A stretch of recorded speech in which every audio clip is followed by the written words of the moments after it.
Conjoined twins Abby and Brittany Hensel stop for McDonald's with newborn.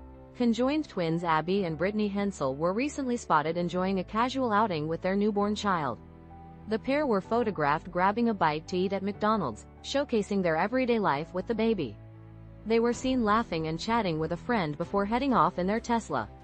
Recent weeks have seen the Hensels engaging in typical family activities, including errands and trips to the groomer with their dog.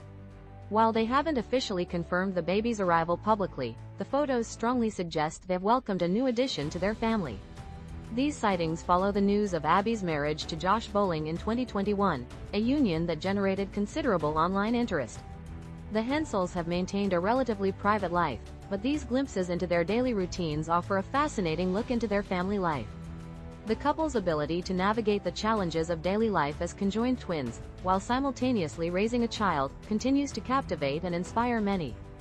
In our next story, Arch Manning's nightmare outing leaves Texas reeling after Ohio State loss. "I've got to play better for us to win." Arch Manning's highly anticipated debut as Texas Longhorns quarterback ended in a disappointing 14-7 loss to Ohio State. Facing a roaring crowd and intense pressure, Manning struggled throughout the game, completing few passes longer than 10 yards and throwing a costly interception. His performance, while far from the expected dazzling display, did show improvement in the second half, according to coach Steve Sarkisian, who emphasized the need to see the full season before judging Manning's potential. The Ohio State defense, led by first-year coordinator Matt Patricia, dominated the game, holding Texas to a mere 79 yards at halftime and shutting them out for 3 quarters. Manning himself acknowledged his subpar performance, stating he and the team beat themselves. The game highlighted the challenges facing a young quarterback under immense pressure against a well-prepared opponent. Despite the lopsided score, the game also featured significant off-field events. Barstool Sports president Dave Portnoy, a vocal Michigan fan, created a stir with his pregame appearance, taunting Ohio State fans and coach Ryan Day. Meanwhile, ESPN's College Game Day aired its legendary analyst Lee Corso's final show, providing a stark contrast to the on-field drama.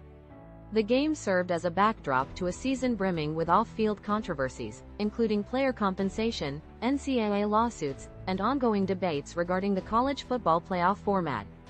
While Arch Manning's debut was undeniably underwhelming, the season promises plenty of storylines both on and off the field. In our next story, Tulane coach says Northwestern denied team's request to wear white jerseys to honor '05 team displaced by Hurricane Katrina. Tulane University's football team defeated Northwestern 23-3 on Saturday, a game marked by a poignant anniversary and a controversial jersey decision. The game fell on the 20th anniversary of Hurricane Katrina's devastating landfall in New Orleans, a disaster that forced Tulane to play all its 2005 games on the road. Coach John Sumrall revealed that Tulane had requested to wear white jerseys to honor that team, a request denied by Northwestern. Northwestern, wearing their white jerseys, struggled significantly against Tulane's strong offense. Tulane quarterback Jake Retzlaff, playing his first game for the Green Wave after transferring from BYU, had a stellar debut, throwing for 152 yards and rushing for another 113. His performance overshadowed the jersey dispute. Retzlaff's transfer from BYU followed a dismissed sexual assault lawsuit and subsequent honor code violation. While the lawsuit was dismissed and he denied the allegations, he admitted to having sex with the accuser, leading to his departure from BYU. The game's outcome highlighted Tulane's impressive performance and underscored the significant anniversary it coincided with, despite the disagreement over jersey colors. The NCAA rules regarding home and away team jersey choices appear to have been central to the decision. In our next story, Robin Westman displayed signs of self-harm at prep school, former teacher said. A former art teacher of Robin Westman, the 23-year-old shooter responsible for the tragic attack at Annunciation Catholic Church, revealed observing signs of self-harm on Westman during their time together at an all-boys school. The teacher, Sarah Reilly, reported the self-harm, recognizing it as a potential indicator of deeper issues. She described Westman as an unusual student who didn't quite fit in, but emphasized that this wasn't in itself a warning sign of violence. Westman's actions on Wednesday resulted in the deaths of 2 children and injuries to 18 others during morning mass. Police discovered her body at the scene with a self-inflicted gunshot wound, alongside multiple firearms and numerous shell casings. Authorities stated that she showed a disturbing fascination with mass shootings and expressed a desire to witness children's suffering. While there's no indication of a prior diagnosis of mental illness, a redacted police report from 2018 suggests a mental health concern at her home. Although Minnesota has a red flag law allowing for gun removal from individuals deemed a threat, it doesn't appear to have been invoked in this case. The investigation is still underway. Reilly shared her story not to assign blame but to highlight the complexity of such events and underscore the need for increased attention to the mental health needs of troubled youth. The incident underscores the interconnectedness of societal failings that can contribute to such tragedies, and serves as a reminder of the pervasive and often hidden struggles faced by many.